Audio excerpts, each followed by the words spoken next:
Hello and welcome. Allied hill Educare के channel में आपका सभी का स्वागत है। तो मैं Kaushik on behalf of allied hill Educare आज मैं कुछ इंपॉर्टेंट एमसीक्यू को लेके डिस्कस करने वाला हूं जो अपकमिंग पीजीआई चंडीगढ़ का जो एमएलटी का एग्जाम है उसके लिए बहुत ही फायदेमंद होगा। तो चलिए शुरू करते हैं आज का क्वेश्चनरीज। आज हम टोटल 35 क्वेश्चन लेके डिस्कस करेंगे। तो कुछ स्पेशल टाइप का क्वेश्चन यहाँ पे दिया गया है जो बहुत ही हेल्पफुल होगा अपकमिंग एमएलटी एग्जाम में। और जैसा कि मैं पहले वीडियो में बताया, ये एक्चुअली पार्ट 2 है। मैं पहले वीडियो में बताया था कि यहाँ पे जो क्वेश्चनरीज में डिस्कस करूंगा वो 100% फुल्ली एक्सप्लेन होगा। तो आज का फर्स्ट क्वेश्चन देख लेते हैं। Question number 41, heart failure cell जिसको सीडेरोफेज भी कहा जाता है आर मैक्रोफाज दैट कंटेन्स। तो ये जो हार्ट फेलियर सेल है ये एक्चुअली कहाँ पे मिलता है? ये मिलता है लंग्स में। तो ये जो लंग्स का जो एल्वेलाई है यहाँ पे ये दिस टाइप का मैक्रोफाज मिलता है। Actually this macrophage is laden with haemosiderin. तो हीमोसिडरिन क्या है? हीमोसिडरिन एक ऐसा प्रोटीन है जो आयरन को स्टोर करता है। मगर ये जो हीमोसिडरिन में जो आयरन है, this iron can not be utilised. तो हीमोसिडरिन में क्या होता है, जो हीमोसिडरिन प्रोटीन है वो डिफरेंट टाइप ऑफ ऑर्गन्स में जो आयरन को डिपोजिट करता है। तो इससे क्या होता है, इससे जो ऑर्गन से इससे नुकसान नुकसान पहुंचता है और ये जो ऑर्गन है ये खराब हो जाता है। तो ये जो सीडेरोफेज है जिसको हम हार्ट फेलियर सेल भी बोलते हैं, इसमें क्या होता है, क्यों ये पाया जाता है? ये पाया जाता है, there are two causes. First one is heart failure and second one is pulmonary oedema. तो यहाँ पे जो ब्लू सर्कल में जो सेल दिख रहा है वो एक्चुअली मैक्रोफेज है। तो ये सेल ब्राउन क्यों दिख रहा है? Because the cells are laden with haemosiderin. तो haemosiderin is iron containing protein है जो आयरन को डिफरेंट ऑर्गन में डिपोजिट करता है, मगर this iron can not be utilised like ferritin. तो ये जो हार्ट फेलियर सेल है इसमें हीमोसिडरिन पाया जाता है। तो यहाँ पे करेक्ट आंसर होगा haemosiderin. Question number 42, in which infection post vaccination is perform. Post का मतलब क्या है? पोस्ट का मतलब है बाद में, आफ्टर। तो किस डिजीज में हम पोस्ट वैक्सीनेशन यूज करते हैं? ऑप्शन है rabies, typhoid, human immunodeficiency virus and malaria. तो यहाँ पे देखिए, जो रेबीज जो है, डॉग बाइट के बाद ही हम रेबीज का जो वैक्सीनेशन है वो लगाते हैं। मगर टाइफाइड, HIV, हेपेटाइटिस बी, ये सब डिजीज के लिए प्री वैक्सीनेशन दिया जाता है, मतलब इसको प्रिवेंशन के लिए। But this rabies vaccination is called post vaccination. अगर डॉग बाइट होगा तभी इसको दिया जाएगा। तो इसलिए यहाँ पे जो करेक्ट आंसर होगा ये है रैबिस। बाकी जो टाइफाइड, HIV है, मलेरिया के लिए कुछ खास वैक्सीनेशन अभी तक नहीं बना है। तो टाइफाइड और HIV का जो वैक्सीनेशन है वो उसको प्री वैक्सीनेशन कहा जाता है। Question number 43, what is the correct formula for cell counting in Neubauer chamber. तो न्यूबर्ट चेम्बर में जो हम सेल काउंट करते हैं उसका करेक्ट फॉर्मूला पूछा गया है। तो इसका करेक्ट फॉर्मूला क्या है? Correct formula option number C, number of cell counted into dilution factor divided by area counted into depth. तो ये देख लेते हैं थोड़ा कैसे ये काउंट, ये फॉर्मूला आ रहा है। तो ये है न्यूबर्ट चेम्बर। तो आपको पता ही है कि न्यूबर्ट चेम्बर में डायल्यूशन फैक्टर जो है ये डिपेंड करता है कौन सा सेल आप काउंट कर रहे हैं। अगर ये WBC है तो ये डायल्यूशन फैक्टर हो जाएगा 20। अगर ये RBC काउंट कर रहे हैं तो डायल्यूशन फैक्टर हो जाएगा 200। और आप प्लेटलेट काउंट कर रहे हैं तो इसका डायल्यूशन फैक्टर हो जाएगा 20। तो इसी के हिसाब से नंबर ऑफ एरिया काउंट है। तो आपको पता होना चाहिए कि जो न्यूबस चेम्बर है कौन सा एरिया में क्या क्या सेल काउंट किया जाता है। जैसा कि जो 4 कॉर्नर स्क्वायर है इसमें WBC काउंट किया जाता है। और ये जो सेंट्रल स्क्वायर है, ये जो सेंट्रल स्क्वायर है इसमें 1, 2, 3, 4, 5 दिस एरिया में आरबीसी काउंट किया जाता है, आरबीसी और प्लेटलेट काम किया जाता है। तो इसका जो फॉर्मूला बनता है एक्चुअली वो है normal cell count into dilution factor divided by area counted into depth. तो यहाँ पे नंबर ऑफ सेल काउंटेड ये आपको मिल ही जाएगा जब आप इसको एग्जामिन करेंगे। डायल्यूशन फैक्टर आपको पता ही है। एरिया काउंटेड, कितना एरिया काउंटेड किए हैं इसको आपको लिखना है। एरिया मतलब मान के चलिए मैं एक एग्जाम्पल के तौर में दिखा रहा हूँ। जो कॉर्नर स्क्वायर है जहाँ पे डब्ल्यूसी काउंट किया जाता है, इसका जो लेंथ और ब्रेथ है ये दो ही है 1 मिलीमीटर का। तो यहाँ पे जो काउंट एरिया होगा वो होगा 1 इंटू 1 मिलीमीटर स्क्वायर। तो 1 मिलीमीटर स्क्वायर हो गया इस पोर्शन का एरिया। तो वही लिखा है कि एरिया काउंटेड, कितना एरिया हम काउंट कर रहे हैं।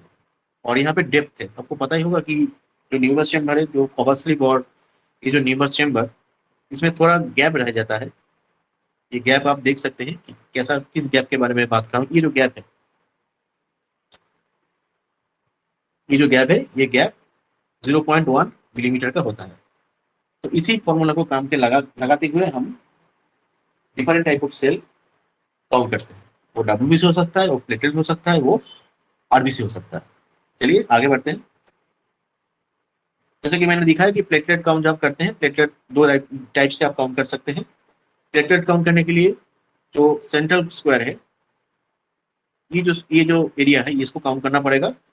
और यहाँ पे 1 2 3 4 5 ये भी आप काउंट कर सकते हैं प्लेटलेट काउंट के टाइम।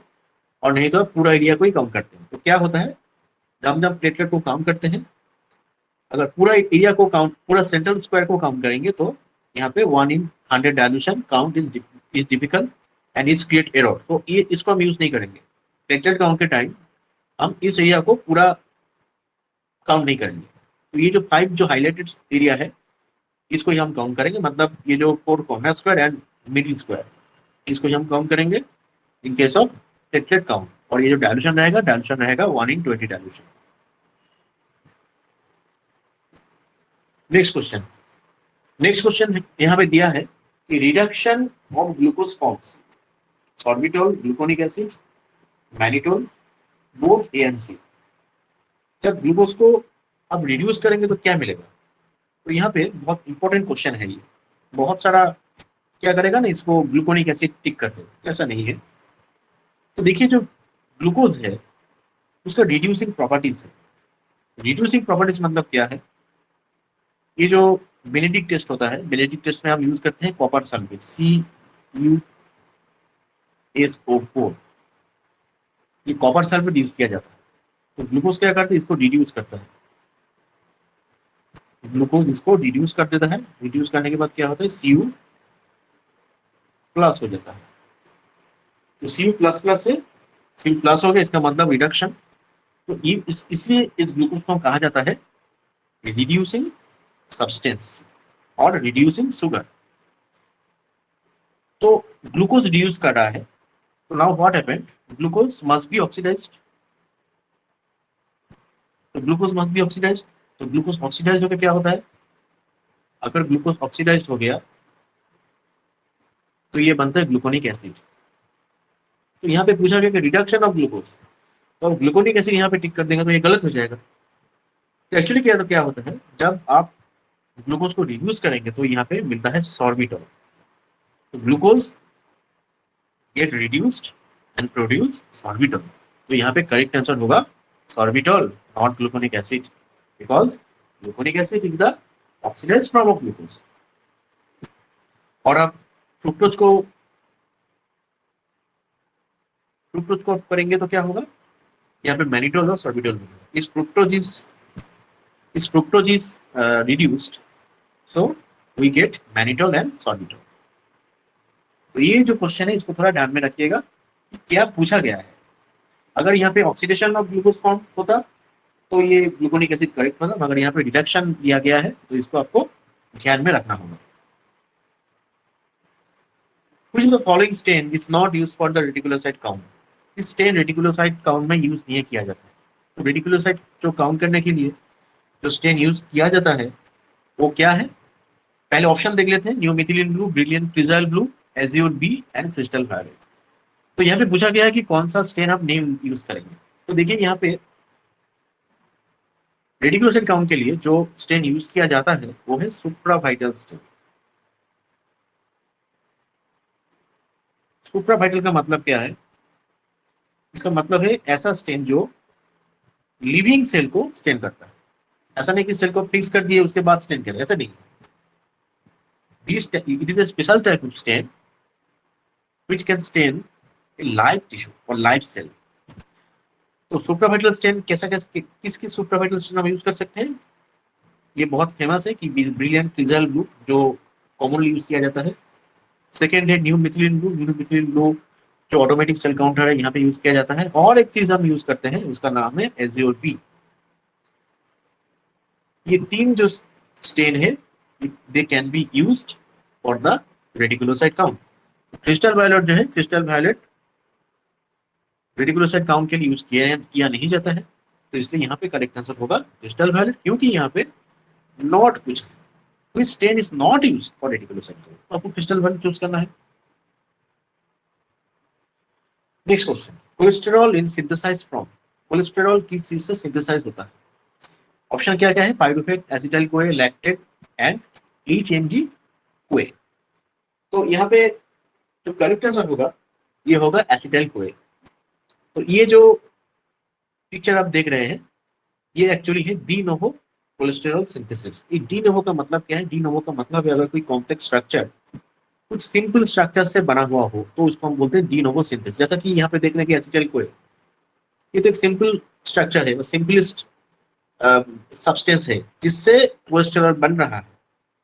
तो अगर कोई सिंपल स्ट्रक्चर और सिंपल एलिमेंट से कुछ कॉम्प्लेक्स एलिमेंट बना तो उसको हम बोलते हैं डी नोवो सिंथेसिस।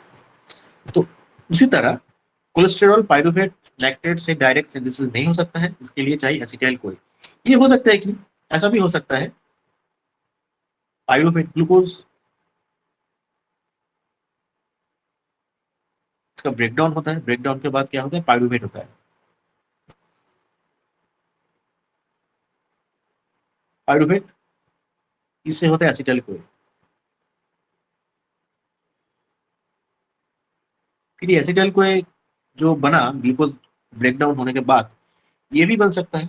मगर यहाँ पे जो क्वेश्चन पूछा है ये ऐसा पूछा है कि डायरेक्ट कौन सा सब्सटेंस से कोलेस्ट्रॉल बनता है।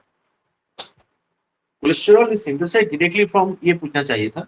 तो देखिए यहाँ पे लैक्टेट से भी बन सकता है, पाइरूवेट से भी बन सकता है, एसिटाइल कोई से बन सकता है। मगर यहाँ पे जो मोस्ट स्पेसिफिक आंसर होगा, हमको उसको स्पेसिफिक आंसर चूज करना है। स्पेसिफिक आंसर कौन सा है? तो यहाँ पे एसिटाइल कोई होगा करेक्ट आंसर, क्योंकि cholesterol are directly synthesised from acetyl CoA. ये हो सकता है कि पाइरूवेट जो है ये एसिटाइल कोई में कन्वर्ट हो। एक्चुअली पाइरूविक एसिड से जो एसिटाइल कोई कन्वर्ट होता है, ये एसिटाइल कोई को कहाँ इंटर होना चाहिए? क्रेब्स साइकिल में। इसके बाद क्रेब्स साइकिल से जो एनएडीएच और एपीडीएच बनेगा ये इलेक्ट्रॉन ट्रांसपोर्ट चेन में ट्रांसफर होता है। क्या होता है कभी कभी ये क्रेब्स साइकिल डाउन रेगुलेटेड होता है, जैसे कि डायबिटीज वगैरह डिजीज में क्रेब्स साइकिल डाउन रेगुलेटेड होता है, तब क्या होता है? Acetyl CoA is channelised to cholesterol synthesis. तो यहाँ पे जो करेक्ट आंसर होगा वो पाइरूवेट नहीं होगा, वो होगा एसिटाइल कोई, क्योंकि कोलेस्टेरॉल सिंथेसिस का जो फर्स्ट स्टेप है वो है acetyl CoA is being converted to HMG CoA. तो यहाँ पे करेक्ट आंसर होगा एसिटाइल कोई। नेक्स्ट क्वेश्चन देख लेते हैं क्या है। Which of the following is not true about buffers.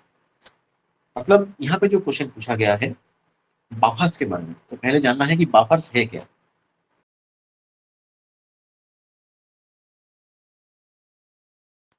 तो पहले हम जान लेते हैं बफर क्या है।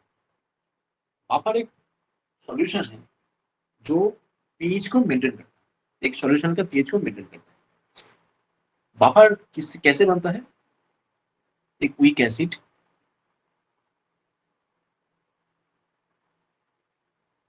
Plus its conjugate base.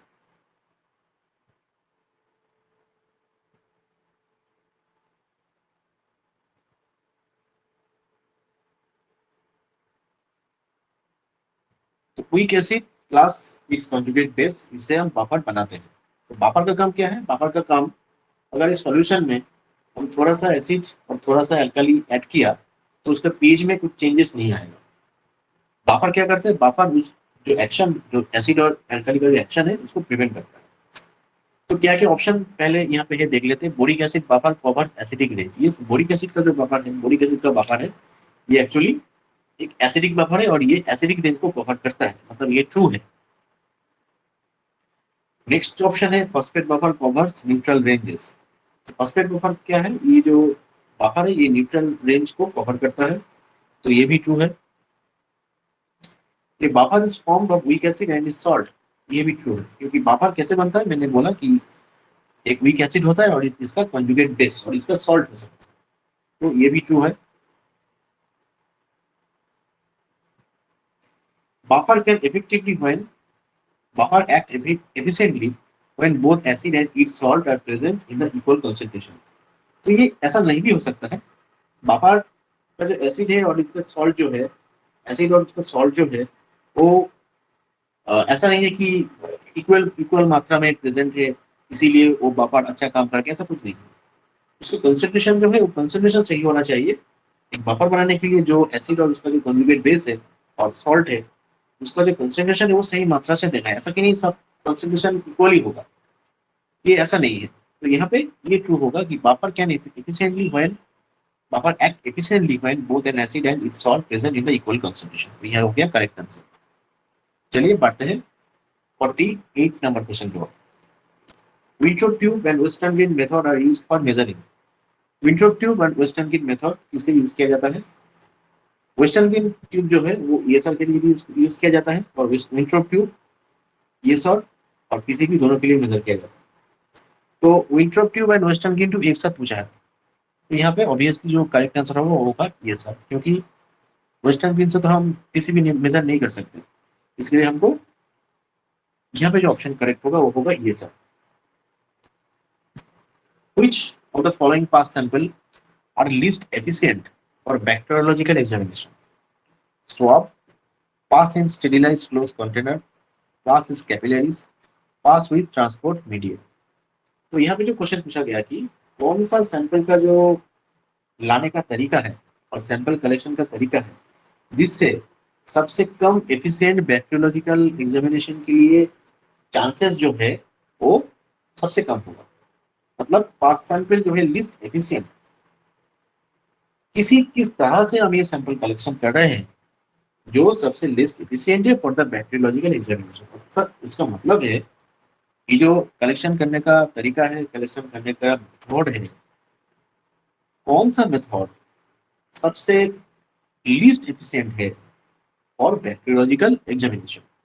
तो पहले हम बात करेंगे स्वैब। स्वैब मतलब दिस इज द स्वैब। तो स्वैब में क्या करते हैं ना, स्वैब में भी कभी कभी देखा जाता है कि स्वैब कलेक्शन होता है, तो इट इज नॉट,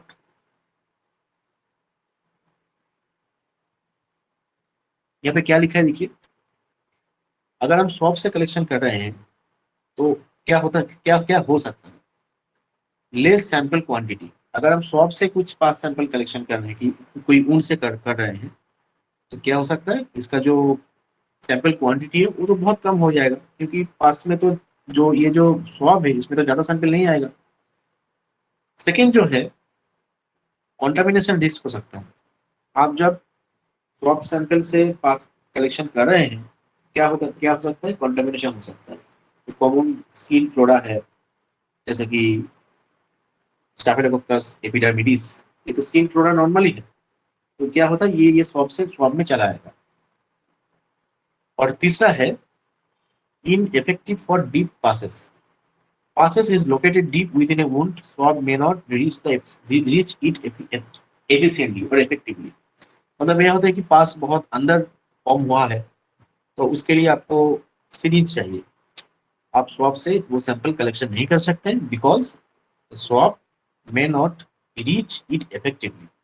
इतना गहरा कुछ वुंड होगा तो उसमें अगर पास होगा तो आपको स्वैब में से वो सैंपल आप नहीं निकाल सकते, उसके लिए आपको सीरीज लगेगा, नीडल लगेगा। सीरिंज और नीडल के सहारे से हम वो सैंपल कलेक्शन कर सकते हैं। तो सेकेंड ऑप्शन क्या दिया है कि पास इन स्टेरिलाइजेशन स्टेरिलाइज क्लोज कंटेनर, जैसा कि यहाँ पे देख रहे हैं ये ऑप्शन, यहाँ पे pus is being collected in sterilise clean and dry container. तो इसमें क्या होगा, इसमें जो बैक्टीरिया पाने का चांस सबसे ज्यादा होगा।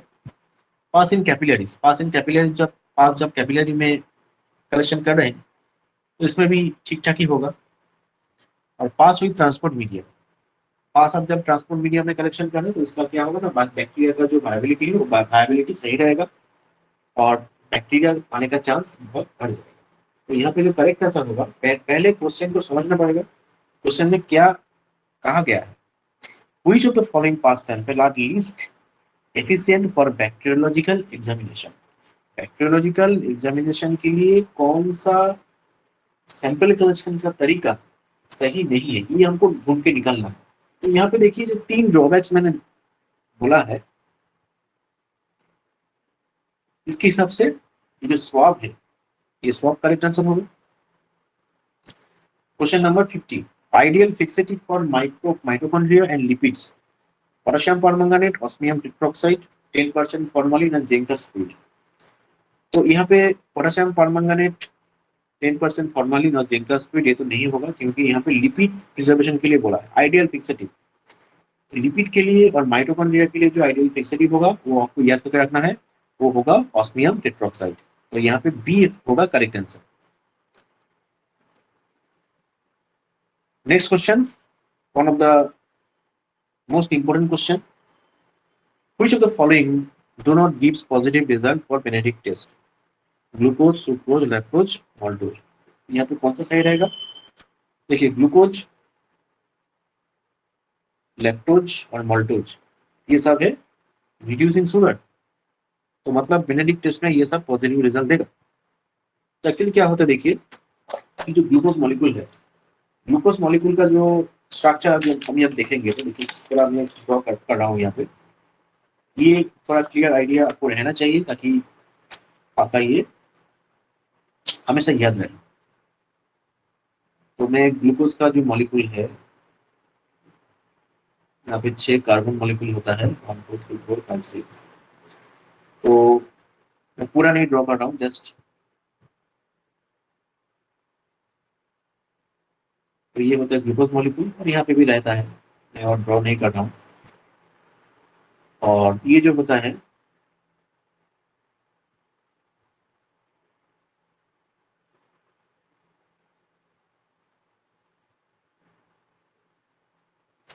तो ये मैंने ड्रॉ किया एक ग्लूकोज मॉलिक्यूल, तो ये हो गया ग्लूकोज मॉलिक्यूल और ये हो गया फ्रुक्टोज मॉलिक्यूल। एकदम सिंपल स्ट्रक्चर जो होता है। यहाँ पे देखिए ये जो कार्बन नंबर 1 है और यहाँ पे जो कार्बन नंबर 2 है, यहाँ पे एक एल्डिहाइड ग्रुप है और यहाँ पे एक कीटोन ग्रुप है। एक्चुअली ग्लूकोज और फ्रुक्टोज का जो रिड्यूसिंग प्रॉपर्टीज है वो एक्चुअली ये रिड्यूसिंग ग्रुप के कारण ही है। मतलब ग्लूकोज का जो रिड्यूसिंग एक्शन है, it is due to the presence of aldehyde group in case of glucose and due to the ketone group in case of fructose. तो अभी क्या होता है, ये जो सुक्रोज, लैक्टोज, माल्टोज, तो अभी हम सुक्रोज को देखें तो क्या यहाँ पे दिख रहा है आपको? सुक्रोज कैसे बनता है? सुक्रोज बनता है एक ग्लूकोज मॉलिक्यूल और एक फ्रुक्टोज मॉलिक्यूल से। अभी देखिए जैसा मैंने दिखाया था कि ग्लूकोज का जो फर्स्ट नंबर कार्बन है वो उसमें एल्डिहाइड ग्रुप रहेगा, जो रिड्यूसिंग प्रॉपर्टीज इसका है। और जो फ्रुक्टोज है इसमें कीटोन ग्रुप है, ये तो कीटोन ग्रुप है, इसमें इसका भी रिड्यूसिंग प्रॉपर्टीज है। अभी देखिए ये ग्लूकोज का जो फर्स्ट कार्बन है और फ्रुक्टोज का जो सेकेंड कार्बन है, इससे ग्लाइकोसाइडिक बॉन्ड प्रोड्यूस हुआ, फॉर्मेशन हुआ। तो due to the formation of this glycosidic bond, the aldehyde group and ketone group is absent. That is why sucrose cannot reduce copper sulfate. Lactose का देखें तो क्या यहाँ पे दिख रहा है? देखिए लैक्टोज कैसे बनता है ना, गैलाक्टोज और ग्लूकोज से बनता है। अभी देखिए यहाँ पे क्या होता है, यहाँ पे तो गैलाक्टोज और ग्लूकोज के बीच एक ग्लाइकोसाइडिक बॉन्ड बना, फॉर्मेशन हुआ। अभी देखिए ये जो ग्लूकोज है, ये ग्लूकोज का जो रिड्यूसिंग ग्रुप है, मतलब कार्बन नंबर 1 देखिए ये फ्री है, तो ये तो रिड्यूस कर सकता है क्योंकि इसमें एल्डिहाइड ग्रुप है। ये जो कार्बन नंबर 1 है ग्लूकोज में, ये तो रिड्यूस कर सकता है, no problem. That is why lactose is a reducing sugar. अगर आप मोल्टोज के ऊपर देखें तो देखिए maltose is composed of two glucose molecule, they are linked by glycosidic bond. तो यहाँ पे देखिए ये जो ग्लूकोज का जो फर्स्ट मॉलिक्यूल है कार्बन 1 कार्बन है, ये ग्लाइकोसाइडिक बॉन्ड फॉर्मेशन में हेल्प किया है। और यहाँ पे देखिए जो कार्बन नंबर 1 है वो फ्री है, मगर ये जो एल्डिहाइड ग्रुप है ये फ्री है, this group is free to reduce, so maltose can reduce the copper sulfate और Benedict test is positive in case of maltose। तो सुक्रोज में आप देख रहे हैं कि यहाँ पे क्या हुआ, जो रिड्यूसिंग ग्रुप्स है they are used up for the formation of glycosidic bond. तो यहाँ पे जो करेक्ट आंसर होगा वो क्या होगा, वो होगा सुक्रोज। इसका मतलब है sucrose can not reduce the copper sulphate, that is why Benedict test is negative. तो यहाँ पे पूछा गया है कि डू नॉट मतलब नेगेटिव हो, बेनेडिक्ट टेस्ट में कौन सा ग्लूकोज कौन सा कार्बोहाइड्रेट बेनेडिक्ट टेस्ट को नेगेटिव रिजल्ट प्रोड्यूस करता है, तो यहाँ पे सुक्रोज होगा। Focal blood in urine can be detected by benzaldehyde test, Ehrlich test, benzidine test, Rotherham test। तो यहाँ पे जो करेक्ट आंसर होगा वो होगा बेंजीडीन टेस्ट। आर्लिक टेस्ट किसमें यूज होता है, आर्लिक टेस्ट यूज होता है यूरोबिलिनोजन को डिटेक्शन करने के लिए, रोथेरम टेस्ट यूज किया जाता है हीडन बॉडी को डिटेक्शन करने के लिए। तो यहाँ पे फोकल ब्लड पूछा है, फोकल ब्लड मतलब hidden blood, and that is detected by benzidine test। Bacteria that grow in condition having 5 to 10% concentration of carbon dioxide is called mesophilic, apnophilic, anaerobic and saprophytes। तो कुछ term को याद रखना है, ये बैक्टीरिया का जो एनवायरनमेंट में जो बैक्टीरिया ग्रो करता है उसी एनवायरनमेंट के तहत कुछ टर्म आपको याद करके रखना है। जैसा कि यहाँ पे देख रहे हैं साइक्रोफिलिक, थार्मोफिलिक, हेलोफिलिक, एसिडोफिलिक, एल्कालीफिलिक, बैरोफिलिक, मेसोफिलिक एंड कैप्नोफिलिक। तो कैप्नोफिलिक का मतलब क्या है, कैप्नोफिलिक कैप्नो जो टर्म है इसका मतलब है इट लव्स कार्बन डाइऑक्साइड। कौन कौन सा बैक्टीरिया कार्बन डाइऑक्साइड को पसंद करता है, इसके Neisseria gonorrhoeae, Haemophilus influenzae, Streptococcus pneumoniae, और जो जितना भी एनारोबिक बैक्टीरिया है सब कार्बन डाइऑक्साइड लविंग है। और यहाँ पे एक बात देखिए कि यहाँ पे क्या दिया गया है कि 5 to 10% concentration of carbon dioxide. इसका मतलब है जो बैक्टीरिया यहाँ पे पूछा गया है और जो बैक्टीरिया को दिख रहा है वो bacteria 5 to 10% concentration of carbon dioxide का इन्वायरमेंट में अच्छा ग्रो करता है। इसका आइडियल एग्जाम्पल है दो, नेजेरिया गोनोरिया और हीमोफिलस इन्फ्लुएंजा। तो मेसोफिलिक का मतलब क्या हुआ, मेसोफिलिक का मतलब हुआ इट लव्स मॉडरेट टेम्परेचर, जैसे कि नॉर्मल जो बैक्टीरिया होता है इकोलाई क्लिप्सियला जो normal temperature 22 to 45 degree centigrade में अच्छे से ग्रो करता है, इसको हम बोलते हैं मेसोफिलिक। मतलब it requires moderate temperature, moderate environment, not too dangerous environment और टू अनफेवरेबल एनवायरनमेंट। एनोरिक का मतलब क्या है, एनोरिक का मतलब है जो बैक्टीरिया ऑक्सीजन के प्रेजेंस में ग्रो नहीं कर सकता, इसके लिए कार्बन डाइऑक्साइड की जरूरत है, इसको हम बोलते हैं एनारोबिक बैक्टीरिया। अगर यहाँ पे हम एनारोबिक नहीं बोल सकते क्योंकि एनारोबिक बैक्टीरिया मतलब 100% कार्बन डाइऑक्साइड को यूज करता है। तो यहाँ पे 5 to 10% कंसंट्रेशन पूछा गया है, तो यहाँ पे आप एनारोबिक यूज नहीं कर सकते। और सैप्रोफाइट्स, सैप्रोफाइट्स मतलब फंगस को सैप्रोफाइट्स कहा जाता है क्योंकि जो डिकेइंग ऑब्जेक्ट है, डिकेइंग एजेंट है, मतलब जो खराब हो गया है जो चीज, खाना हो सकता है, टिश्यूज हो सकता है, तो डिकेइंग एजेंट जो है उसमें कुछ ऑर्गेनिज्म ग्रो करता है जैसे कि फंगस, तो फंगस को हम बोलते हैं सैप्रोफाइट्स। तो bacteria that grow in condition having 5 to 10% concentration of carbon dioxide is called कैप्नोफिली। तो इसको जानने के लिए आपको पूरा ये जो लिस्ट है ये लिस्ट फॉलो करना पड़ेगा। Now move to the question number 54। तो यहाँ पे क्या दिया है कि all parameter given by automated cell counter can be calculated manually except MCV, MCH, platelet count and RDW. देखिए एमसीबी, एमसीएच, प्लेटलेट काउंट ये हम सब मैनुअली कर सकते हैं। एमसीबी कैसे कैलकुलेट कर सकते हैं? मीन कॉर्पस्कुलर वॉल्यूम,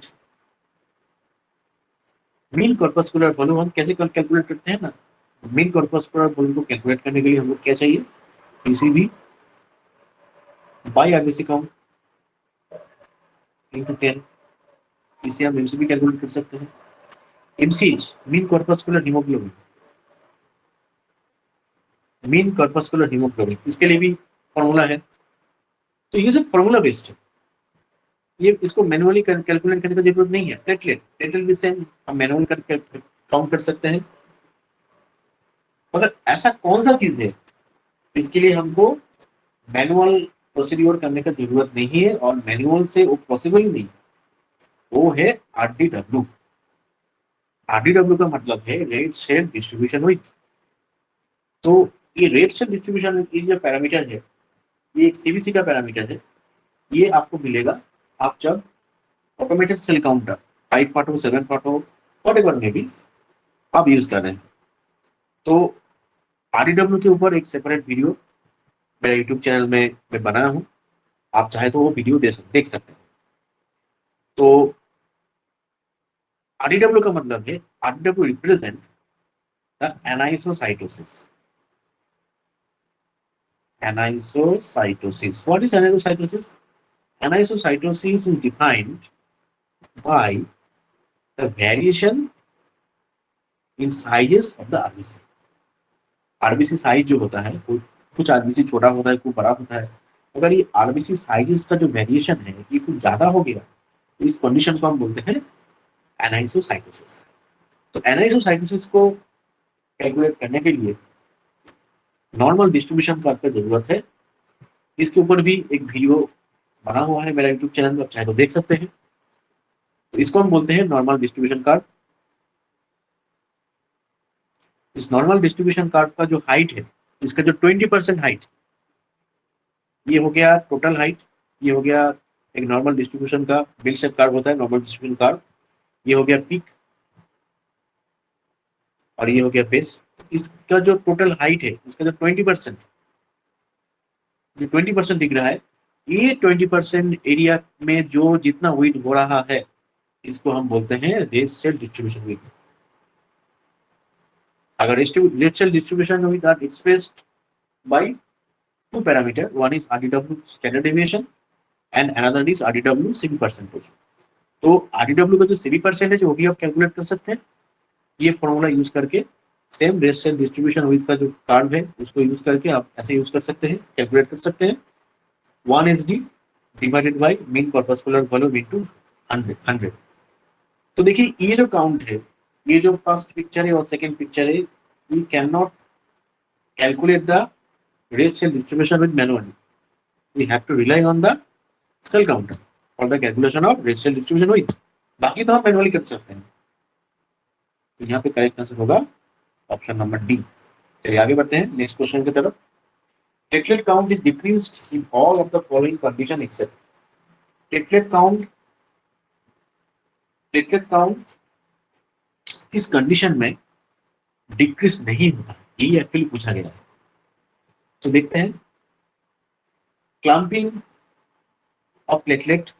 देखिए क्लैंपिंग ऑफ प्लेटलेट होगा तो क्या होगा ना, प्लेटलेट का जो काउंट है वो कम हो जाएगा। क्लैंपिंग होगा तो प्लेटलेट का काउंट कम हो जाएगा। तो हमारा इसका ट्रू है ये। क्वेश्चन नंबर बी क्या पूछा गया है? Fragments of red blood cell are counted as platelet by automated cell counter. मतलब इसका मतलब क्या है? इसका मतलब है कोई फ्रैगमेंट आ गया है, जैसा कि पिक्चर में देख रहे हैं यहाँ पे बहुत सारे टाइप का आरबीसी फ्रैगमेंट प्रेजेंट है, बहुत टाइप का फ्रैगमेंट प्रेजेंट है। तो क्या होगा, फ्रैगमेंट अगर ब्लड में प्रेजेंट है, they are counted as platelet by automated cell counter. तो इसका मतलब क्या? इसका मतलब है प्लेटलेट काउंट बढ़ गया। दिस आरबीसी फ्रैगमेंट, मैं इसको हाईलाइट कर रहा हूँ पिक्चर में, देखिए ये जो दिख रहा है आपको, ये सब होता है आरबीसी फ्रैगमेंट। Not platelet. तो मशीन क्या करता है, मशीन ये जो आरबीसी फ्रेगमेंट है इसको एज ए प्लेटलेट काउंट कर लेते हैं, तो ये हो गया false. Giant platelet counted as red blood cell, अगर कोई कुछ कुछ कंडीशन में जाइंट प्लेटलेट मिलता है, अगर जाइंट प्लेटलेट का पॉपुलेशन ज्यादा है तो it is counted as RBC and thereby reducing the number of platelet. तो ये भी ट्रू हो गया। Clotting of blood, blood clot कर गया तो प्लेटलेट काउंट ड्रॉप हो जाता है, तो ये भी ट्रू है। तो देखिए fragment of red blood cell are counted as platelet by automatic cell count, अगर ऐसा होगा तो प्लेटलेट काउंट तो बढ़ेगा, घटेगा तो नहीं। तो ये होगा, बी हो गया correct answer. Question number 56, in IgM capture ELISA plates are coated with. तो डेंगू में हम करते हैं आईजीएम कैप्चर एलिजा, जिसको मैक एलिजा भी कहा जाता है। तो व्हाट इज मैक? मैक का मतलब है, एम मतलब आईजीएम, सी मतलब कैप्चर और ए मतलब एंटीबॉडी। यहाँ पे क्या होता है, ये डेंगू का जो आईजी एंटीबॉडी है इसको डिटेक्शन करने के लिए जो इलाइजा यूज करते हैं, इस इलाइजा का जो सेंसिटिविटी है उसको बढ़ाने के लिए, सेंसिटिविटी को बढ़ाने के लिए हम क्या करते हैं ना, this plate are coated with anti IgM antibody. मतलब यहाँ पे जो आप देख रहे हैं पिक्चर में आपको दिख रहा है, ये हो गया well, this is the well and this is the base of well, and this base of whale or whale is coated by anti IgM antibody। आपका जो ब्लड है, ब्लड में जो आईजीएम एंटीबॉडी है, डेंगू का जो आईजीएम एंटीबॉडी वो है ये। तो ये जो है एंटीबॉडी ये आपका ब्लड में मिलता है, और ये जो है those antibody are coated, these are anti IgM antibody.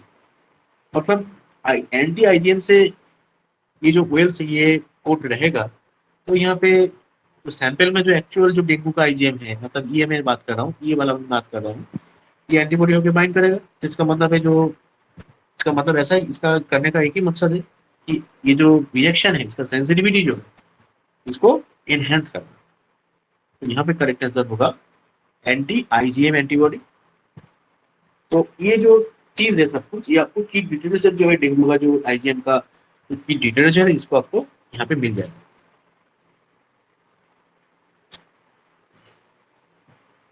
Sputum sample is efficient for the testing it contents.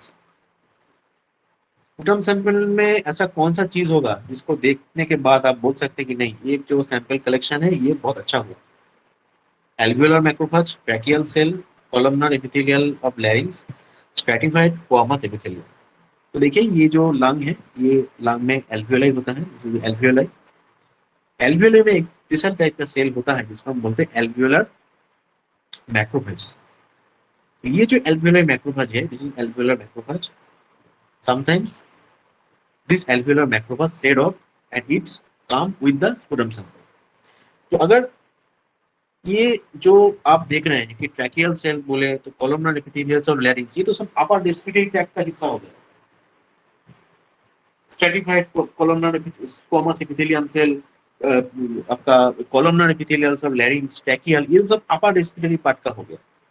This is related to upper respiratory tract. Sputum is all related to lower respiratory tract. तो lower respiratory tract, तो sputum का जो origin है वो तो lung ही है। तो एक सैंपल सही से कलेक्ट हुआ कि नहीं हुआ, इसको जज करने के लिए तो देखना पड़ेगा whether the alveolar macrophage is present or not। तो यहाँ पे ये होगा correct answer. Which of the following is correct statement? IgA provides mucosal immunity. IgE is most common antibody in human body. IgG cannot cross placenta. Mast cell are activated by IgA, which increases in allergic condition। पहले हम last option को लेते हैं, mast cell are activated by IgA antibody. ऐसा नहीं होता है, mast cell और always activated by IgE antibody. तो ये एक मास्ट सेल है। तो क्या होता है ना, प्रीवियस जो एक्सपोजर होता है इसमें आईजी एंटीबॉडी बनता है। सेकेंड जो फेज होता है जब फिर से एलर्जेन इंटर करता है, तब क्या होता है ना, आईजी एंटीबॉडी जो प्रीवियसली बना हुआ है वो मास्ट सेल के ऊपर ऐसा करके अटैच हो जाता है। अभी क्या होता है, जो एलर्जेन है वो फिर से आ जाता है और यहाँ पे क्रॉस लिंकिंग होता है। ये क्रॉस लिंकिंग दिख रहा है ना, एक एंटीजन से दो एंटीबॉडी बाइंड हो रहा है। तो ये जो सिग्नल है, ये सिग्नल मैक्रोफेज के अंदर जो मास्ट सेल है इसके अंदर जाता है, और मैक्रोफेज मास्ट सेल डीग्रेनुलेट्स। डीग्रेनुलेट के टाइम बहुत टाइप का केमिकल मेडिएटर सीक्रेट करता है जिससे एलर्जी होता है। तो इसको हम बोलते हैं type 1 hypersensitivity. Type 1 hypersensitivity से आईजीए एंटीबॉडी का कुछ लेना देना नहीं है।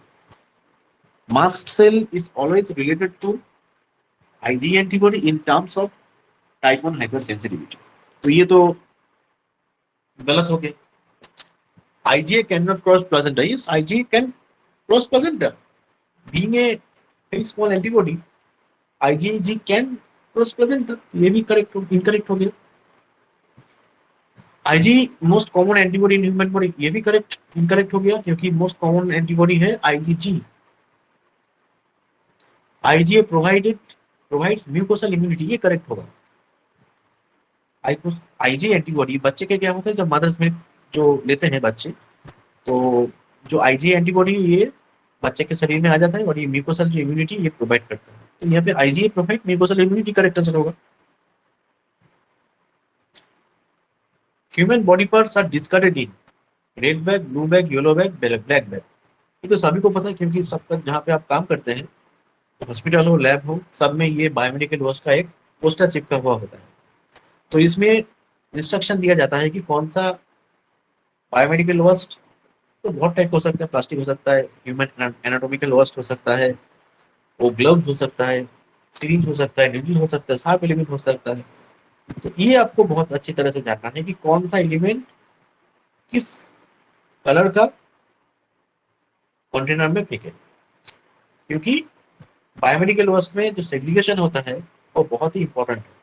सेग्रीगेशन मतलब इन्फेक्शन होने का चांसेस बहुत कम हो जाता है। अगर आप सेग्रीगेट नहीं करेंगे तो इन्फेक्शन और भी फैलेगा। तो ह्यूमन बॉडी पार्ट जो है, ह्यूमन बॉडी पार्ट और टिश्यू रिलेटेड कुछ भी होगा तो ब्लड प्रोडक्ट होगा, तो इसको हम कहाँ फेंकेंगे ना, yellow bag. And yellow bag is subjected to incineration. ये जो चार्ट दिया गया है, इस चार्ट को अच्छे से याद करके रखना, भूलना मत। Process of conversion of columnar epithelium to into squamous epithelium is known as. तो ये जो क्वेश्चन पूछा गया है, चारों ऑप्शन दिया है, हाइपरप्लेजिया, मेटाप्लेजिया, नियोप्लेजिया, एनीमिया। तो ये जो चीज है ये आपको मिलेगा सेल एडाप्टेशन चैप्टर में।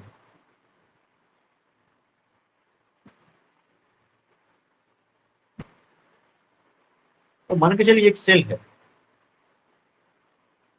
This is a cell. इस सेल के ऊपर अगर कोई स्टिमुलस आ जाए और स्ट्रेस आ जाए तो क्या होता है। मान लीजिए एक सेल है, सेल के ऊपर बहुत स्टिमुलस और स्ट्रेस आ रहा है, तो क्या होगा, आइदर सेल का डेथ हो जाएगा,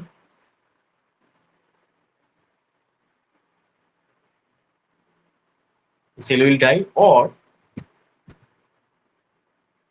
सेल विल चेंज इटसेल्फ। ये जो सेल है ये आपको खुद को चेंज कर लेगा। तो this is called cellular adaptation. अगर सेल के ऊपर कोई स्ट्रेस, स्टिमुलस आ गया, तो सेल क्या होगा, either either the cell can die by apoptosis. Apoptosis का मतलब है प्रोग्राम सेल डेथ। ये इम्यूनोलॉजी का एक बहुत ही, सेल रिपेयरिंग ये जो चैप्टर है इसमें, और पैथोलॉजी का बहुत ही एक इम्पोर्टेंट चैप्टर है। तो ये कंडीशन फर्स्ट कंडीशन होता है, और सेकंड कंडीशन होता है जे cell can change itself according to the effect of stimulus और स्ट्रेस। तो यहाँ पे बहुत टाइप का सेलुलर एडेप्टेशन देखा जाता है। मान लीजिए कि नॉर्मल सेल है, एट्रोफी होता है। एट्रोफी का मतलब क्या? एट्रोफी का मतलब सेल का साइज छोटा हो जाता है। डिफरेंट टाइप ऑफ डिजीज में ये हो सकता है। तो सेल का साइज छोटा हो गया तो ये हो गया एट्रोफी। नाउ हाइपरट्रोफी का मतलब क्या? हाइपरट्रोफी का मतलब जब सेल का साइज बढ़ जाता है। सेल का साइज देखिए अगर बहुत बढ़ गया तो इसको बोलते हैं हाइपरट्रोफी। हाइपरप्लेशिया मतलब क्या? हाइपरप्लेशिया मतलब जब सेल का जो नंबर है वो बढ़ जाता है, जब cell increases in numbers, then that is called hyperplasia. Metaplasia को मतलब क्या? मेटाप्लेशिया मतलब जब एक सेल का ट्रांसफॉर्मेशन होता है इनटू अनदर सेल, इसको हम बोलते हैं metaplasia. Conversion of one cell type to another cell, this is called metaplasia. And dysplasia मतलब ये एक प्री कैंसरस स्टेज है। अगर डिस्प्लेसिया का ट्रीटमेंट सही से नहीं किया गया that may lead to cancer. Dysplasia मतलब सेल का जो आर्किटेक्चर है ये सही नहीं रहता है और इस सेल में कुछ चेंजेस देखा जाता है। तो एक चीज देखिए, जो मेटाप्लेसिया यहाँ पे बोला गया है, conversion of one cell type to another, तो ये जो आंसर है ये होगा metaplasia. Metaplasia the process of conversion of columnar epithelial into squamous epithelial is called metaplasia. अर्थात इसका मतलब है एक सेल से दूसरा सेल बन रहा है due to the effect of different type of stimulus, different type of stresses. The reaction of a particle insoluble antigen with its antibody is known as। एक चीज आपको हमेशा याद करके रखना है, अगर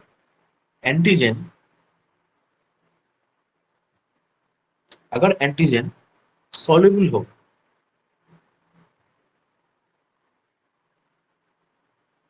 तो इसको प्रेसिपिटेशन रिएक्शन से डेमोन्स्ट्रेट करना होता है। प्रेसिपिटेशन रिएक्शन से अगर एंटीजन सॉल्युबल हो, अगर एंटीजन इनसॉल्युबल होगा तो इसको एग्लूटिनेशन से डेमोन्स्ट्रेशन करना होता है। तो यहाँ पे पूछा गया है कि reaction of a particular insoluble antigen के बारे में पूछा गया है। Insoluble is always related to agglutination. अगर इसको सॉल्युबल बोलता तो ये प्रेसिपिटेशन होता। तो प्रेसिपिटेशन का मतलब it is related to solid soluble antigen, और एग्लूटिनेशन का मतलब क्या है? Insoluble antigen. इनसॉल्युबल एंटीजन के बारे में पूछा है तो एग्लूटिनेशन ही करेक्ट आंसर होगा। तो एक एग्जांपल देता हूं मैं, जो इसका जो एग्जांपल है एंटीजन सॉल्युबिलिटी, सॉल्युबल है पीपीटी रिएक्शन हम इसको बोल रहे हैं, तो इसका जो एग्जांपल है ये आरपीआर। और एंटीजन इनसॉल्युबल एग्लूटिनेशन रिएक्शन हो रहा है, उसका एग्जांपल है आरए हो सकता है, एस हो सकता है, वीडल हो सकता है। Osmotic fragility test is used to diagnose aplastic leukaemia, anaemia, leukaemia, thrombocytopenia, hereditary spherocytosis. तो देखिए यहाँ पे जो करेक्ट आंसर होगा वो हेरिडिटरी स्पेरोसाइटोसिस है। तो हेरिडिटरी स्पेरोसाइटोसिस में क्या होता है, जो आरबीसी का जो साइटोस्केलेटन है वो थोड़ा प्रॉब्लम होता है उसमें। तो आरबीसी का साइटोस्केलेटन जो है वो अगर खराब हो जाएगा तो क्या होगा ना, जो आरबीसी का शेप है वो पहले डिस्पर्ट शेप रहता था, वो क्या होता है ना स्पेरिकल हो जाता है। तो इसलिए कुछ डिफेक्ट जब होता है उसी टाइम तो आरबीसी का जो साइज है वो चेंज हो जाता है और स्पेरिकल हो जाता है। इसको हम बोलते हैं हेरिडिटरी स्पेरोसाइटोसिस।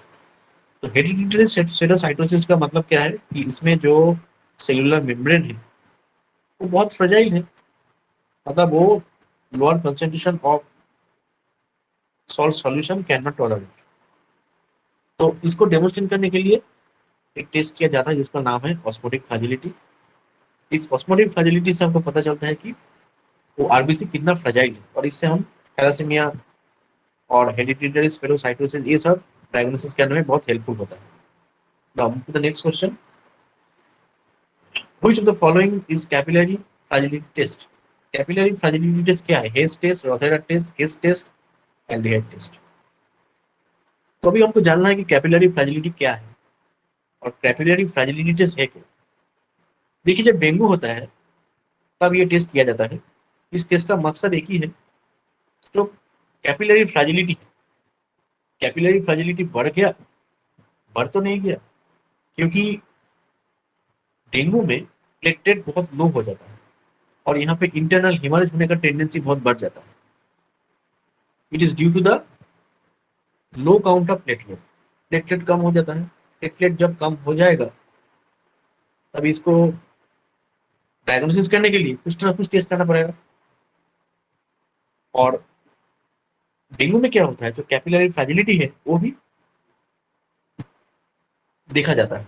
कैपिलरीज जो है वो फ्रजाइल हो जाता है, वीक हो जाता है due to the lack of platelet. तो इसके लिए हमको एक टेस्ट करना पड़ता है जिसका नाम है टूर्निकेट टेस्ट, और formally it is known as Hess test. और इसको हम रूम पे लीडी टेस्ट भी बोल सकते हैं। ब्लड प्रेशर वो मापा जाता है। मान लीजिए कि पेशेंट का जो ब्लड प्रेशर है वो 100/70 है। उसके बाद एक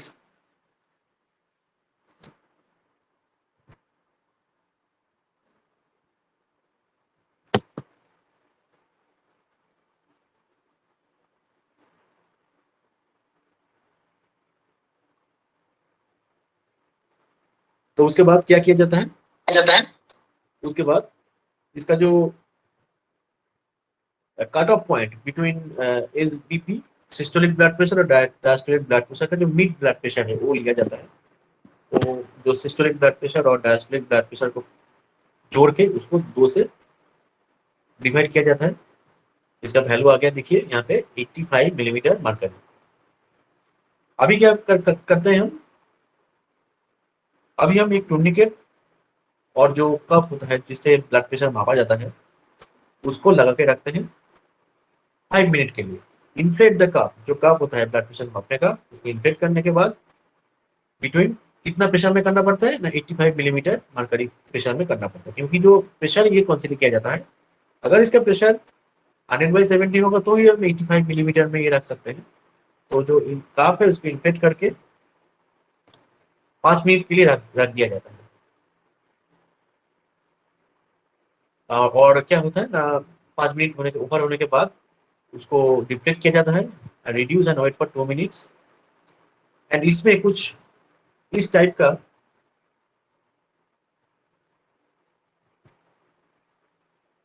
का रेड्स नीली लाइक स्पॉट दिखा जाता है। अभी क्या करते हैं हम, अभी ये जो एरिया है 1 स्क्वायर इंची सिलेक्ट करते हैं ऐसे। जैसे एक पेन से हम इसको बना लेते हैं कि ये है 1 स्क्वायर इंची एरिया, हाइपोथेटिकली बना लेते हैं पेन से, मार्कर पेन से बना लेते हैं। और इसमें जो स्पॉट है बहुत छोटा छोटा छोटा स्पॉट होता है, जैसे कि हम पिक्चर में देख सकते हैं। अगर ये जो 1 इंची स्क्वायर इंची का जो एरिया है इसमें अगर 10 या 10 से ज्यादा स्पॉट दिखे, बहुत छोटा छोटा स्पॉट होता है ये स्पॉट दिखेगा तो इसका मतलब है।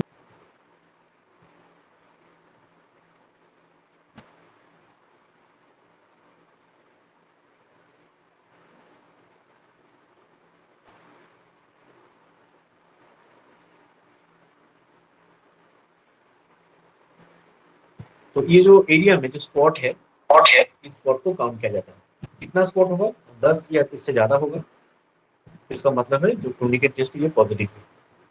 तो इसी तरह से हम टूर्निकेट टेस्ट कर सकते हैं in case of dengue to diagnose the capillary fragility. तो यहाँ पे हेस टेस्ट होगा करेक्ट आंसर।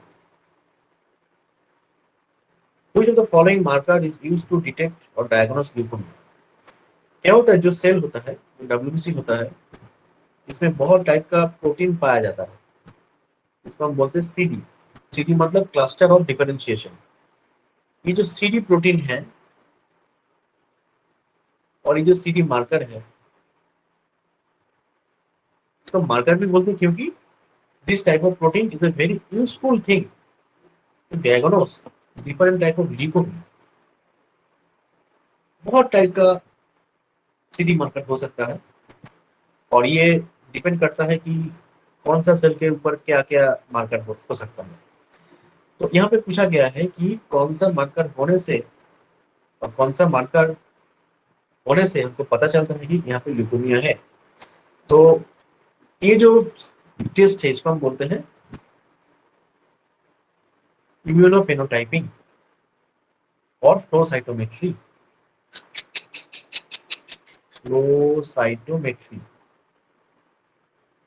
तो फ्लो साइटोमेट्री से क्या किया जाता है, ये जो सीडी मार्कर जो है, देखिए यहाँ पे एक सेल में different type of CD marker are shown.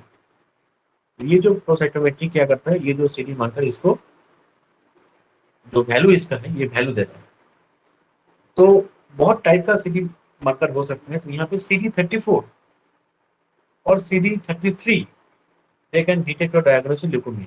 बाकी जो ऑप्शन ये नहीं होगा, CD9 CD68 CD3 ये नहीं होगा। यहाँ पे करेक्ट आंसर होगा CD34 CD54 ये सिग्निफिकेंट अमाउंट में प्रेजेंट होगा। एंड अगर ये फ्लो साइटोमेट्री से डिटेक्शन होगा तो इसका मतलब है उस पेशेंट को कैंसर है। Question number 65, marker for pan T cell.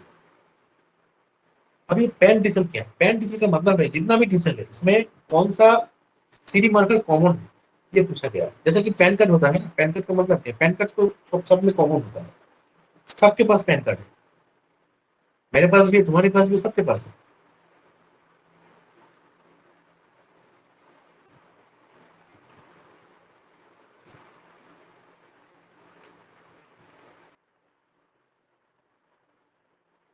तो पैन का मतलब क्या है?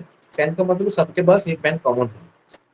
तो जितना भी टी सेल है, जितना भी टी सेल है उसके पास CD3 जो मार्कर है ये कॉमन है।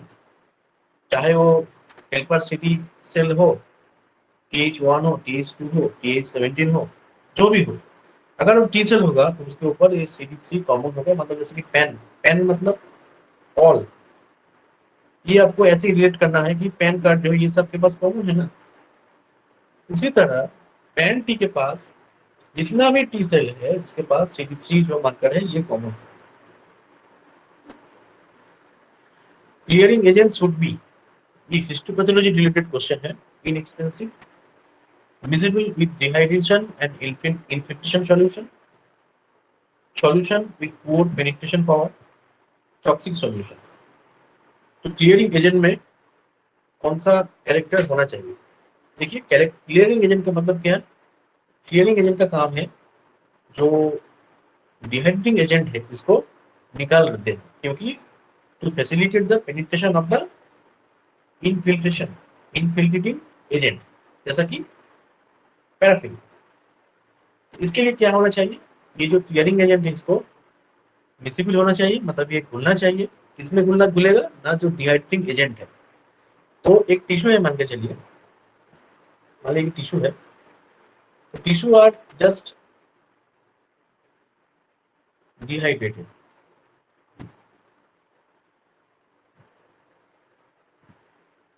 तो टिश्यू में क्या रह गया? टिश्यू में रह गया जो डिहाइड्रेटिंग एजेंट है। यहाँ पे पानी तो सब निकल गया, ऑल पानी, ऑल वाटर्स आर रिमूव्ड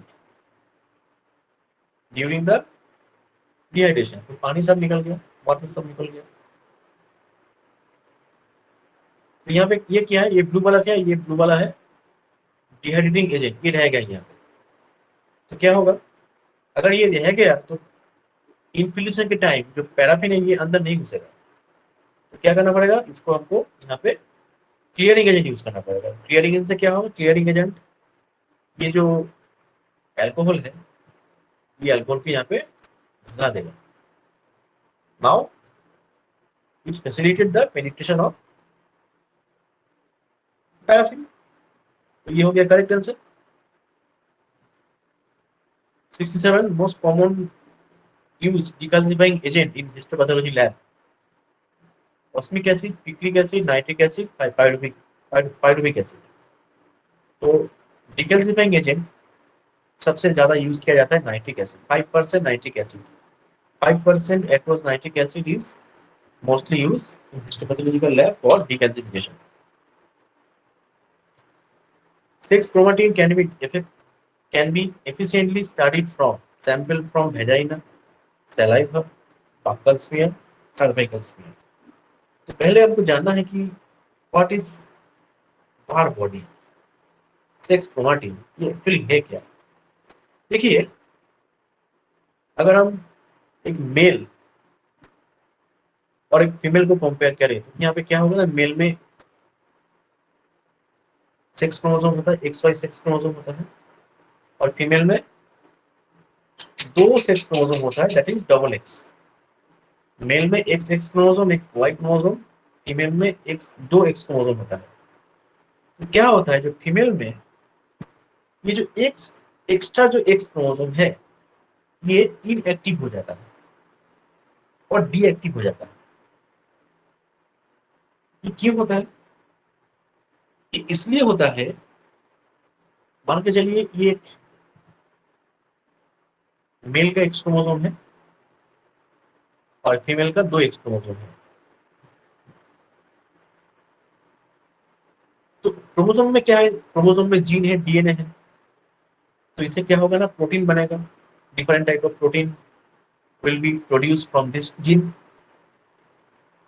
तो यहाँ पे मान के चलिए कि इस एक क्रोमोसोम से 10 प्रोटीन बन रहा है, तो फीमेल के अंदर जो एक्स क्रोमोसोम है इसमें भी 10 प्रोटीन बनेगा, इसमें 10 प्रोटीन बनेगा, इसमें 10 प्रोटीन बनेगा, तो यहाँ पे टोटल 20 प्रोटीन बन रहा है और यहाँ पे केवल 10 प्रोटीन बन रहा है।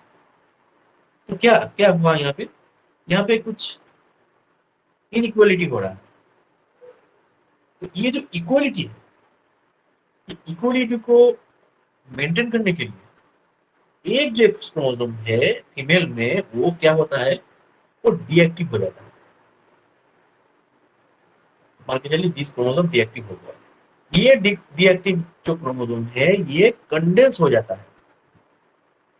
ये पूरा जो क्रोमोसोम है इट गेट कंडेंस्ड,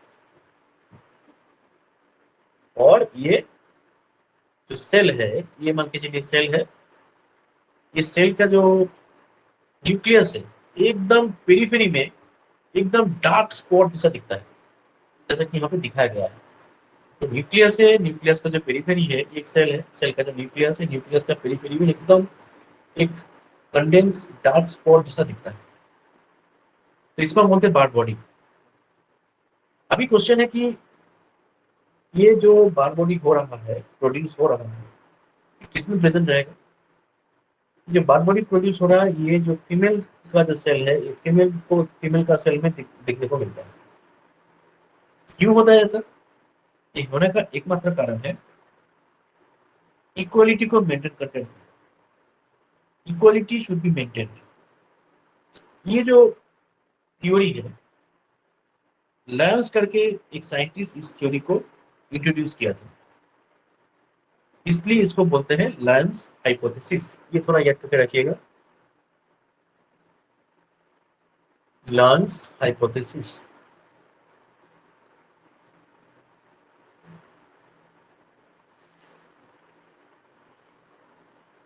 तो अभी फीमेल में कहाँ कहाँ ये जो बार बॉडी दिखेगा? फर्स्ट ऑफ ऑल, ये जो बार बॉडी है ये कहाँ पे डेमोन्स्ट्रेट कर सकते हैं, कैसे डेमोन्स्ट्रेट कर सकते हैं? तो जो बक्कल स्मीयर है, ये बक्कल स्मीयर से स्मीयर्स का जो सैंपल है, ये सैंपल लेंगे तो it should be demonstrated very effectively and efficient. दूसरा जगह से सेल लेंगे तो इतना अच्छा नहीं दिखेगा और इतना अच्छा भी डेमोन्स्ट्रेशन हम नहीं करता। और एक इंटरेस्टिंग चीज जो है, different type of genetic disorder होता है। जो नॉर्मल फीमेल है उसमें कितना बार बॉडी देखने को मिलेगा? नॉर्मल जो फीमेल है उसमें एक ही मिलेगा। उसका जो फॉर्मूला, क्या फॉर्मूला है? Number of Barr body, number of Barr body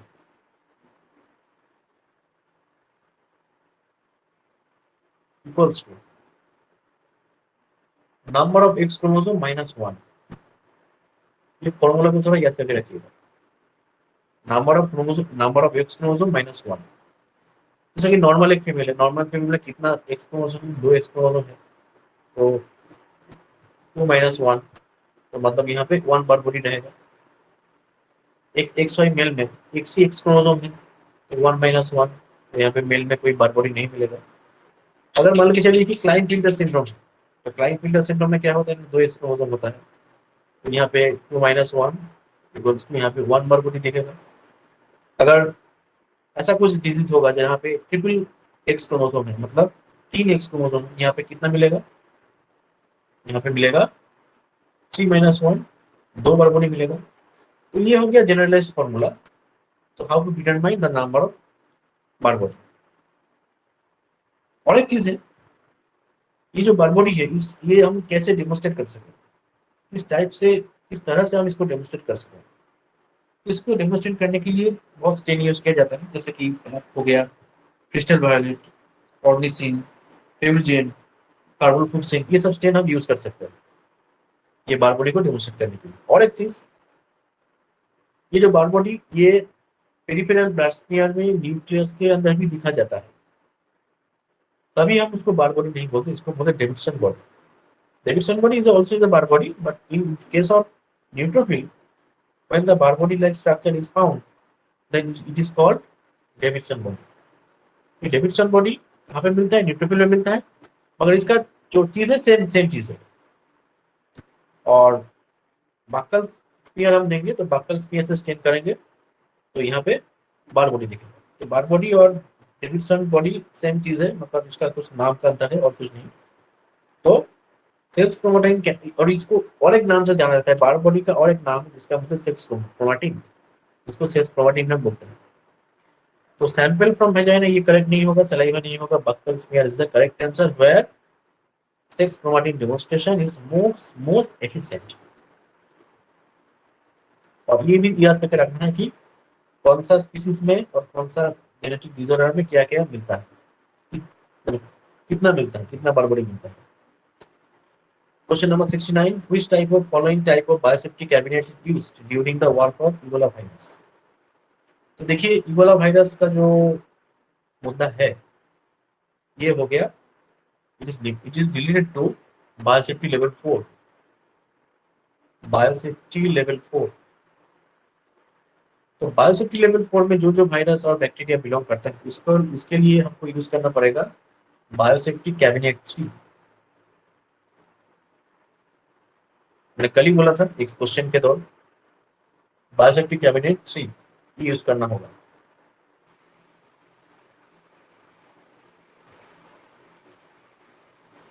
तो इसके मामले में हम यूज करेंगे बायोसेफ्टी लेवल, इस ये जो कैटेगराइज होगा ये बायोसेफ्टी लेवल 4 के अंदर आएगा। अगर इसको झेलने के लिए हम जो बायोसेफ्टी कैबिनेट यूज करेंगे वो है बायोसेफ्टी कैबिनेट 3। यहाँ पे करेक्ट आंसर होगा biosafety cabinet 3। Next question, steps following fixation. और इसका मतलब फिक्सेशन के बाद क्या स्टेप होता है? हिस्टोपैथोलॉजी में फिक्सेशन के बाद आता है dehydration. 71, reverse transcriptase means is DNA dependent RNA polymerase, RNA dependent DNA polymerase, DNA ligase, nucleic acid of virus। Reverse transcriptase एक ऐसा एंजाइम है जिसमें से आरएनए से डीएनए बनता है। नॉर्मली क्या होता है, नॉर्मली जो नॉर्मल सिचुएशन में डीएनए से आरएनए बनता है, इसको हम बोलते हैं ट्रांसक्रिप्शन। अब यहाँ पे क्या होता है, रिवर्स ट्रांसक्रिप्शन। रिवर्स ट्रांसक्रिप्शन का मतलब क्या है? रिवर्स ट्रांसक्रिप्शन का मतलब है जब आरएनए से डीएनए बनेगा। तो किस सिचुएशन में ये बनाना पड़ता है?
तो यहाँ पे जो करेक्ट आंसर होगा, यहाँ पे करेक्ट आंसर होगा यहाँ पे आरएनए डिपेंडेंट डीएनए पॉलीमरेज, क्योंकि ये आरएनए से डीएनए बनाता है, तो ये होगा आरएनए डिपेंडेंट डीएनए पॉलीमरेज। चलिए आगे बढ़ते हैं नेक्स्ट क्वेश्चन की तरफ।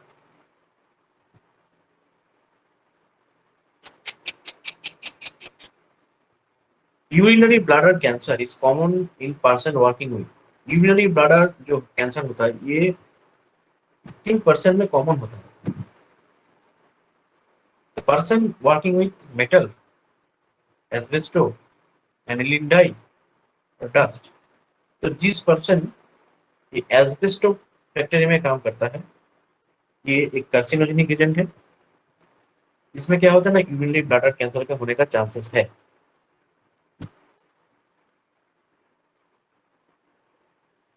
Name of which of the following virus is taken from the Latin word wheel? Rabies virus, polio virus, rota virus, adeno virus. यहाँ पे जो करेक्ट आंसर है रोटा वायरस। रोटा वायरस होगा करेक्ट आंसर। रोटा मतलब rotation, rotation से आप याद करके रखना है कि व्हील, व्हील रोटेट करता है ना, तो उसे rota virus.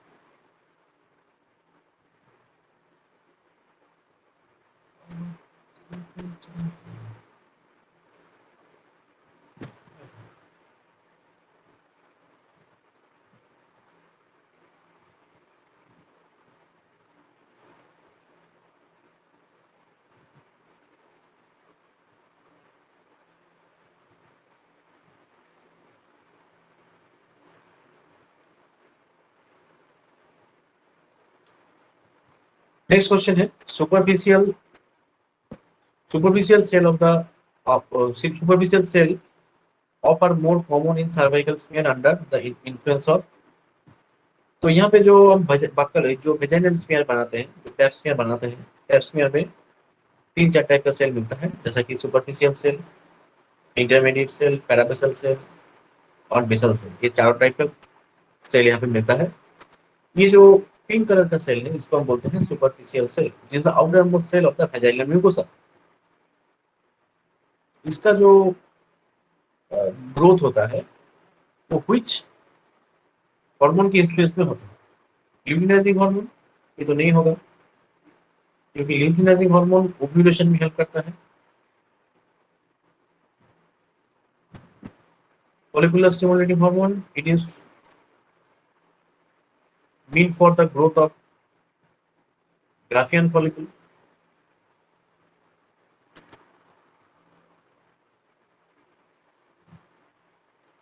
Progesterone, it is mean for the proliferation of endometrium. Estrogen है वही सुपरफिशियल सेल को ग्रोथ करने में, इसका डेवलपमेंट में हेल्प करता है। तो सुपरफिशियल सेल जो है इसके ऊपर किसके इन्फ्लुएंस ज्यादा है? एस्ट्रोजन का इन्फ्लुएंस ज्यादा है, तो इसलिए एस्ट्रोजन यहाँ पे करेक्ट आंसर होगा।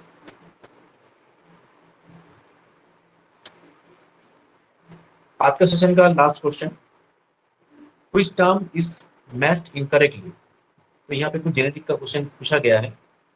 Telomere end of the chromosome, yes it is correct, क्योंकि जो टेलोमियर मतलब जो प्रॉक्सिमल पोर्शन होता है, एंड पोर्शन होता है क्रोमोसोम का, तो ये तो करेक्ट हो गया। हाइपरप्लॉइडी क्रोमोसोम और chromosome number more than diploid number, correct होगा। जैसा कि डाउन सिंड्रोम में क्या होता है, ट्राइसोमी होता है। डाउन सिंड्रोम इसका एग्जांपल होता है down syndrome.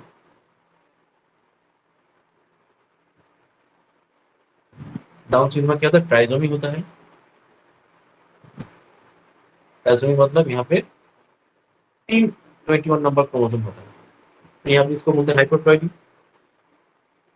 Number of chromosome is haploid cell, one set of autosomal chromosome with either X और Y chromosome, करेक्ट है। जो हैप्लॉइड सेल मतलब जो इसको डिप्लॉइड सेल बोलते हैं और इसको हम हैप्लॉइड सेल बोलते हैं, दो टाइप का सेल है। जो जर्म सेल जो है, सेक्स सेल जो है, वो उभा हो सकता है, वो स्वाम हो सकता है, उसमें n नंबर ऑफ क्रोमोसोम मिलता है। n नंबर ऑफ क्रोमोसोम, इसको हम बोलते हैं हैप्लॉइड। और जो सोमेटिक सेल होता है उसमें नंबर ऑफ क्रोमोसोम कितना है?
तो इसमें नंबर ऑफ क्रोमोसोम कितना होता है?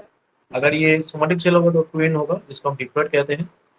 अगर ये जर्म सेल होगा तो इसमें n number of half number of chromosome होगा, जिसको हेप्लॉइड बोलते हैं। Number of chromosome is haploid cell is one set of autosomal chromosome, मतलब जो जो जर्म सेल होता है उसमें n नंबर ऑफ क्रोमोसोम रहेगा। तो ये करेक्ट, ये भी करेक्ट हुआ। और लास्ट जो ऑप्शन है ट्रांसलोकेशन। ट्रांसलोकेशन मीन बोल रहा है कि डिप्लॉयड डिलीशन ऑफ क्रोमोसोम। तो ये डिलीशन ऑफ क्रोमोसोम नहीं है, इसका मतलब है ट्रांसलोकेशन मतलब कुछ क्रोमोसोम का कुछ पार्ट और कुछ हिस्सा दूसरा क्रोमोसोम के साथ अटैच हो जाता है। तो यहाँ पे देखिए जो क्रोमोसोम 4 एवं क्रोमोसोम 20 में इसका जो पोर्शन है रिसप्पल हो रहा है, इसको हम बोलते हैं ट्रांसलोकेशन। तो इस इंसिडेंट, ऐसा ही कुछ इंसिडेंट होगा तो इसको हम बोलते हैं ट्रांसलोकेशन। तो यहाँ पे देखिए जब ये क्रोमोसोम 4 का कुछ पोर्शन क्रोमोसोम 20 में रिलोकेट हुआ, तो यहाँ पे 4 का जो क्रोमोसोम है उसका साथ नंबर 20 का पार्ट वो जुड़ गया। तो इसका हम बोलते हैं ट्रांसलोकेशन। ट्रांसलोकेशन मतलब डिलीशन ऑफ क्रोमोसोम नहीं है। तो which term is matched incorrectly, तो यहाँ पे करेक्ट आंसर होगा ऑप्शन नंबर डी। तो मैं टोटल 2 पार्ट में 75 क्वेश्चन को लेकर डिस्कस किया। कुछ इस टाइप का क्वेश्चन पीजीआई चंडीगढ़ का जो एग्जाम होगा उसमें आ सकता है। तो अगर आपका कुछ क्वेरीज होगा तो आप कमेंट में लिख सकते हैं, और जरूर हमारा चैनल को सब्सक्राइब करेंगे, लाइक करेंगे, शेयर करेंगे और दोस्तों के साथ शेयर करेंगे। कुछ सजेशन होगा तो आप देख सकते हैं, आप दे सकते हैं हम लोगों को। ये बहुत ही हेल्पफुल होगा क्योंकि आपका सजेशन यही हम लोगों को आगे बढ़ाता है। और यही चीज ऑनलाइन कोर्स भी शुरू किया है पीजीआई चंडीगढ़ और सीआरई के लिए। सीआरई जो एग्जाम आने वाला है, आरआरबी का भी प्रिपरेशन चल रहा है। तो डिस्क्रिप्शन बॉक्स में मैं कैसे इस बैच से जुड़ना है इसका मैं नंबर आपको दे दूंगा, आप कॉन्टेक्ट कर लीजिएगा। तो आज के लिए इतना ही, चलिए गुड नाइट, फिर मिलेंगे दूसरा कोई वीडियो के साथ।